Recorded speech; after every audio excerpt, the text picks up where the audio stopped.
سوال یہ پوچھا جاتا ہے کہ موجودہ حالات کے اندر حج کرنا کیسا ہے، اور اگر کوئی حج نہیں کرتا تو اس کے لیے حکم کیا ہے۔ اور دوسرا سوال کے ساتھ یہ پوچھا جاتا ہے کہ اگر کوئی بندہ صاحب استطاعت بن گیا اور حج کرنا اس کے اوپر واجب ہو گیا، پھر دوبارہ سے وہ حج ادا نہیں کر سکا اور وہ غریب بن گیا، تو اس کے لیے حکم کیا ہے۔ دیکھیں، موجودہ حالات کے اندر کرونا چل رہی ہے اور جو ہے وہ حکومت سعودیہ نے پابندی لگائی ہوئی حج کے اوپر، تو یہ جو ہے وہ مجبوری ہے۔ مجبوری کی حالت میں کوئی اگر جو ہے وہ حج نہیں کر سکتا تو اس کے اوپر گناہ نہیں ہوگا۔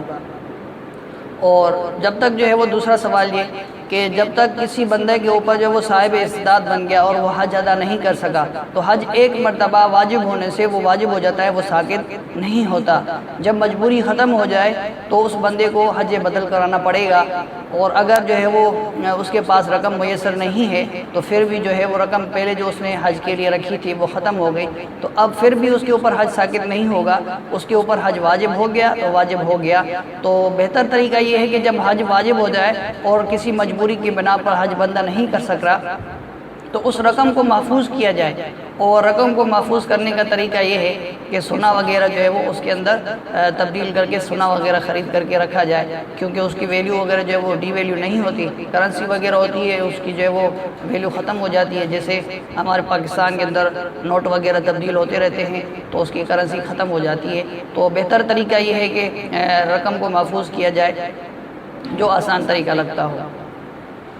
اور دوسرا سوال یہ پوچھا جاتا ہے کہ طواف کے دوران جو ہے نظر کہاں پر ہونی چاہیے، آیا زمین پر نظر رکھنی چاہیے یا کعبۃ اللہ کے اوپر نظر رکھنی چاہیے؟ تو طواف کے دوران نظر جو ہے وہ سامنے رکھی جائے گی بالکل، اور نہ جو ہے وہ زمین پر نظر ہو نہ کعبۃ اللہ کے اوپر۔ بعض حضرات کا یہ خیال اور گمان ہوتا ہے کہ کعبۃ اللہ کے اوپر نظر رکھنا سنت ہے، نہیں، یہ سنت نہیں ہے۔ طواف کے دوران جو وہ نظر ہونی چاہیے بالکل سیدھی ہونی چاہیے۔ اور ایک سوال یہ کیا جاتا ہے کہ استنجے کے دوران جو ہے پتھر استعمال کرنا کافی ہے اور یا جو ہے وہ پانی کا استعمال کافی ہو جائے گا؟ دیکھیں، جہاں پر جو ہے وہ پانی کی سہولت میسر ہے تو وہاں پر پتھر استعمال کرنے کی چندہ ضرورت نہیں پڑتی، پانی استعمال کرنے سے استنجا ہو جاتا ہے اور وہ پاکی حاصل ہو جاتی ہے۔ اور ایک اور سوال یہ کیا جاتا ہے کہ جو خوراک وغیرہ ہوم ڈیلیوری کی جاتی ہے، گھروں کے اندر پہنچایا جاتا ہے، خوراک وغیرہ ہوتی ہے، راشن وغیرہ ہوتا ہے، تو اس کے لیے کیا حکم ہے؟ اس کی پیمنٹ جو ملتی ہے آیا حلال ہوتی ہے یا حرام ہوتی ہے؟ دیکھیں، پاکستان کے اندر جو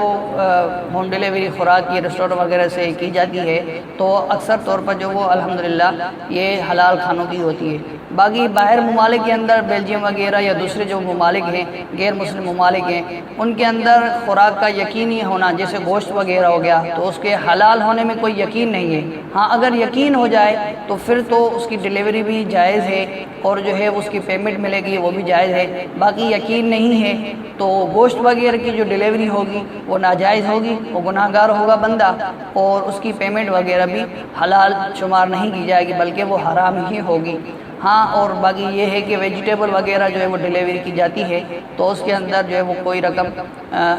حرام کی شمار نہیں کی جائے گی، حلال ہی ہوگی۔